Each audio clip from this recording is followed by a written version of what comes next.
എല്ലാവർക്കും നമസ്കാരം. ഞാൻ അഡ്വക്കേറ്റ് ആതിരാകൃഷ്ണൻ. വളരെ പ്രധാനപ്പെട്ടൊരു കാര്യമാണ് നമ്മൾ ഇന്നത്തെ വീഡിയോയിലൂടെ ചർച്ച ചെയ്യുന്നത്. നമുക്കറിയാം, നമ്മുടെ നാട്ടിലിപ്പോൾ വുമൺസിന് വേണ്ടിയിട്ട് സ്പെഷ്യലായിട്ട് ഒരുപാട് ലോസ് കൊണ്ടുവന്നിട്ടുണ്ട്.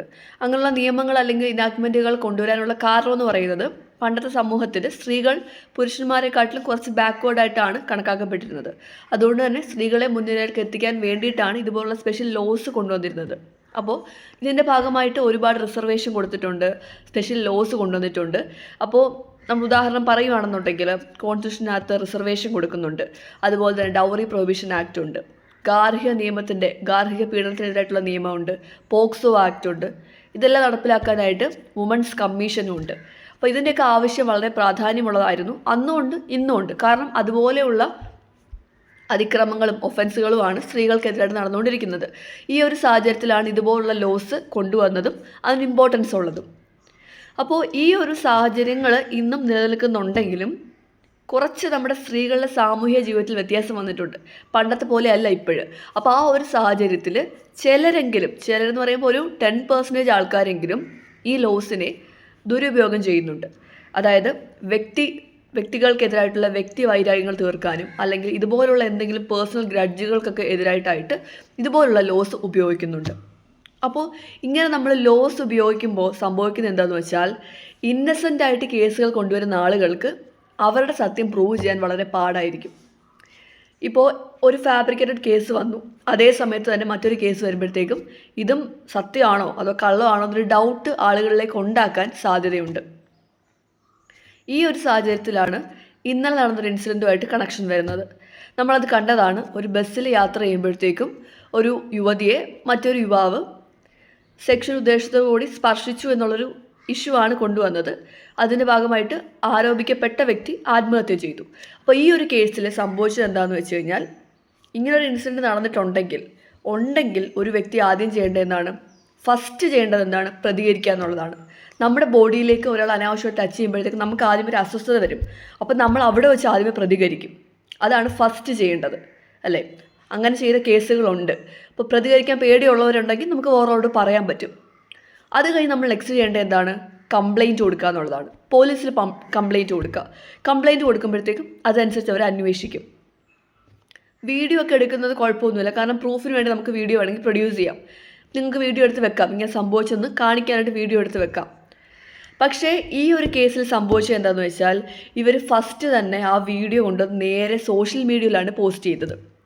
വിത്തൗട്ട് ഒരു കംപ്ലയിൻറ്റ് കൊടുക്കുകയോ ഒന്നും ചെയ്യാതെ ആദ്യമേ കൊണ്ടുവന്ന് ഒരു വീഡിയോ എടുക്കുന്നു, ഡയറക്റ്റായിട്ട് സോഷ്യൽ മീഡിയയിൽ പോസ്റ്റ് ചെയ്യുന്നു.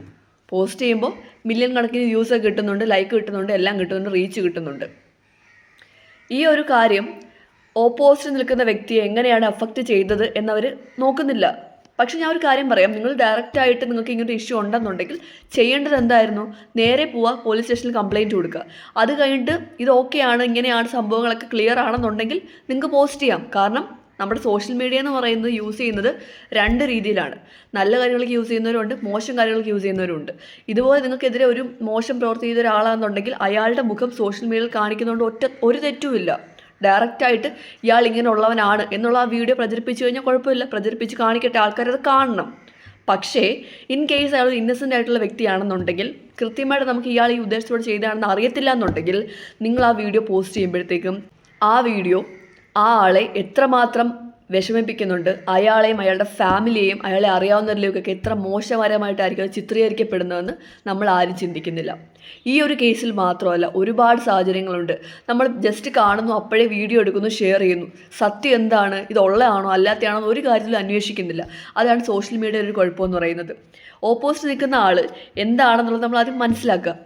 സത്യം മനസ്സിലാക്കി നിങ്ങൾക്ക് പോസ്റ്റ് ചെയ്യാം. റീച്ച് കിട്ടുമോ കിട്ടാതിരിക്കുമോ ഒക്കെ നിങ്ങളുടെ കാര്യം. പക്ഷേ ഇല്ലാത്ത കാര്യം നമ്മൾ നെഗറ്റീവ് കൊണ്ടുവന്നിട്ടിട്ട് അത് മറ്റൊരാളെ എങ്ങനെ ബാധിക്കുന്നുണ്ടെന്ന് മനസ്സിലാക്കാതെയുള്ള ഈ ഒരു റീച്ചിന് വേണ്ടിയിട്ടുള്ള കാര്യം ഒരിക്കലും ശരിയല്ല. അപ്പോൾ ഈ ഒരു കേസ് തന്നെ പുള്ളിയുടെ ഒരു ബാക്ക്ഗ്രൗണ്ടും അവിടുത്തെ ആൾക്കാരുടെ റെസ്പോൺസൊക്കെ വെച്ച് നോക്കുമ്പോഴത്തേക്കും പുള്ളി എന്ന് പറയുന്നത് മുൻപ് ഇതുപോലുള്ള കാര്യങ്ങളുള്ള ആളൊന്നുമല്ല, ഇതുപോലുള്ള ഒഫൻസുകളിലോ അല്ലെങ്കിൽ കേസുകളൊന്നും പെട്ടിട്ടുള്ള ആളല്ല. ആ ഒരു സാഹചര്യത്തിൽ ചിലപ്പോൾ അദ്ദേഹം അത്രയും ഇന്നസെൻ്റ് ആയിട്ടുള്ളൊരു വ്യക്തി ആയതുകൊണ്ടായിരിക്കാം പുള്ളിക്ക് അതിനെ പ്രതികരിക്കാൻ കഴിയുന്നില്ല. സാധാരണ ആൾക്കാർ പ്രതികരിക്കാൻ പോലും നിന്നില്ല. അത്ര വിഷമം ഉണ്ടായപ്പം, നാണക്കേട് ഉണ്ടായപ്പോഴത്തേക്കും പുള്ളി സൂയിസൈഡ് ചെയ്തു. ഇതാണ് സംഭവിച്ചത്. അപ്പോൾ ആ ഒരു കേസിലെന്ന് പറയുന്നത് ഈ മാന്യത അല്ലെങ്കിൽ അഭിമാനം എന്ന് പറയുന്നത് ആണുങ്ങൾക്ക് പെണ്ണുങ്ങൾക്ക് ഒരുപോലെ ഉള്ളതാണ് അല്ലേ. അപ്പോൾ നമ്മൾ എന്താ ചെയ്യുന്നത്, ഡയറക്റ്റായിട്ട് ഇത് ഇങ്ങനെയാണെന്ന് ചിത്രീകരിച്ച് സോഷ്യൽ മീഡിയയുടെ ഒരു കാര്യം എന്ന് പറഞ്ഞാൽ ഒരു വീഡിയോ അല്ലെങ്കിൽ ഒരു കാര്യം കൊണ്ട് വരുമ്പോഴത്തേക്കും സോഷ്യൽ മീഡിയയിലാണ് ആദ്യം വിധി തീരുമാനിക്കുന്നത്. ഉള്ളതാണോ ഇല്ലാത്തതാണോ, അയാൾ അങ്ങനെയുള്ള ആളാണോ, ഇവളിങ്ങനെയുള്ള ആളോ ഒന്നും ആലോചിക്കില്ല. കാണുമ്പോഴേ ഒരു പെണ്ണാണെങ്കിലോ ആണാണെങ്കിലോ അവരങ്ങനെയാണെന്ന് പറഞ്ഞെങ്കിൽ വിധി അങ്ങ് എഴുതുക. ആ ഒരു സാഹചര്യം നമ്മുടെ നാട്ടിലുള്ളതുകൊണ്ട് കൂടിയാണ് ആളുകൾ എന്ത് ചെയ്യുന്നത്, ഇതുപോലുള്ള വീഡിയോസ് എടുത്ത് പോസ്റ്റ് ചെയ്യുന്നത്. അവർക്കറിയാം ഇതിട്ട് കഴിഞ്ഞാൽ ഇങ്ങനെ തന്നെ വ്യൂസ് വരും, ലൈക്ക് വരും, കമൻറ്റ് വരും എന്ന്. അപ്പോൾ ആ ഒരു സാഹചര്യം നമ്മൾ ആദ്യമേ മാറ്റുക. സോഷ്യൽ മീഡിയയിൽ ഇടുന്നൊരു കാര്യം കാണുമ്പോഴേ പ്രതികരിക്കാതെ അതിന് സത്യം എന്താണെന്ന് മനസ്സിലാക്കിയിട്ട് പ്രതികരിക്കാൻ കാണുന്ന ആളുകളും കൂടി ശ്രദ്ധിക്കേണ്ടതായിട്ടുണ്ട്. അപ്പോൾ ആരോപണം ഉയരുമ്പോൾ സോഷ്യൽ മീഡിയ കൊണ്ടുവന്ന് ഉടനെ ഒരാൾക്കെതിരെ പോസ്റ്റ് ചെയ്യുമ്പോഴത്തേക്കും അത് എത്രമാത്രം ആളുകൾക്ക് അഫക്റ്റ് ചെയ്യുന്നുള്ള കാര്യം കൂടി പോസ്റ്റ് ചെയ്യുന്ന ആളുകൾ ആലോചിക്കേണ്ടതാണ്. ഈ ഒരു കേസിനകത്ത് ഈ യുവതി എന്ന് പറയുന്ന ഒരു മുൻ കൗൺസിലറാണെന്നാണ് പറയുന്നത്, വാർഡ് കൗൺസിലർ എന്തോ ആയിരുന്നു. അപ്പോൾ ഇങ്ങനെയുള്ള ആൾക്കാരെന്ന് പറയുമ്പോഴത്തേക്കും അവർ വീഡിയോസ് പോസ്റ്റ് ചെയ്യുമ്പോൾ അതിന് ഒരുപാട് ശ്രദ്ധ കൂടി കിട്ടുന്നതാണ്. അപ്പം അങ്ങനെയുള്ള കാര്യങ്ങളിൽ ഇപ്പോൾ നിങ്ങൾ വ്യാജമായിട്ടൊരു വീഡിയോ പോസ്റ്റ് ചെയ്യുമ്പോഴത്തേക്കും, വ്യാജമായിട്ടൊരു ആരോപണം ഉന്നയിക്കുമ്പോഴത്തേക്കും റിയലായിട്ട് നാളെ ബസ്സിൽ ഇതുപോലെ റിയലായിട്ടൊരു അതിക്രമം നടന്നു കഴിഞ്ഞാൽ അത് മുന്നോട്ട് കൊണ്ടുവരാനായിട്ടൊരു പെൺകുട്ടിക്ക് പേടി കാണും. അല്ലെങ്കിൽ ആ വീഡിയോ അങ്ങനൊരു കേസ് വന്നു കഴിഞ്ഞാൽ ആൾക്കാർ അതിനെ കറക്റ്റായിട്ട് പ്രതികരിക്കുമെന്നില്ല, അവർക്ക് ഡൗട്ട് തോന്നും, ഉള്ളതാണോ ഇനി മറ്റേ പോലെ ഫാബ്രിക്കേറ്റഡ് കേസാണോ എന്ന് വിചാരിക്കും. അപ്പോൾ അങ്ങനെ സത്യസന്ധമായിട്ടൊരു അനുഭവം ഉണ്ടായിട്ട് അത് പറയാൻ വരുന്ന ഒരാളുകൾക്ക് കൂടി ഒരു പ്രശ്നമാണ് ഇതുപോലുള്ള ആൾക്കാരെന്ന് പറയുന്നത്. കാരണം അവർ നാളെ സത്യം പറഞ്ഞാലും ആൾക്കാർ വിശ്വസിക്കത്തില്ല. അപ്പോൾ ഇങ്ങനെയുള്ള സിറ്റുവേഷൻസ് ക്രിയേറ്റ് ചെയ്യുന്നത് നിങ്ങൾക്കുള്ള ലൈക്കിനോ റീച്ചിനോ കമൻറ്റിനോ ഒക്കെ ചെയ്യുന്നത് നാളെ ഒരു ഒറിജിനൽ കേസ് വന്നു കഴിഞ്ഞാൽ അവർക്ക് പ്രതികരിക്കാൻ അല്ലെങ്കിൽ അവർക്കെതിരെ നീതി കിട്ടാൻ വേണ്ടിയുള്ള നിഷേധമായിട്ടൊന്ന് മാറും. അപ്പോൾ ഇങ്ങനെയുള്ള കാര്യങ്ങൾ ചെയ്യുന്ന ആൾക്കാർ എപ്പോഴും അത് ആലോചിക്കുക. നിങ്ങളൊരു കള്ളം കാണിക്കുമ്പോൾ അപ്പുറത്ത് സത്യം ഉണ്ടെങ്കിൽ അതിനെ ആൾക്കാർ ചോദ്യം ചെയ്യാനായിട്ട് ആൾക്കാരുടെ എണ്ണം കൂടും.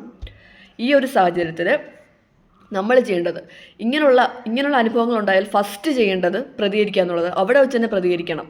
പെൺകുട്ടികളാണെങ്കിലും ആൺകുട്ടികളാണെങ്കിലും ഇതുപോലുള്ള മോശം അനുഭവം ഉണ്ടാകുമ്പോൾ ആദ്യം അവിടെ പ്രതികരിക്കുക. പേടിയാണെങ്കിൽ അടുത്തേക്കുന്ന ആളോട് പറയുക. വീഡിയോ എടുക്കുകയോ എടുക്കാതിരിക്കുകയോ നിങ്ങളുടെ കാര്യമാണ്.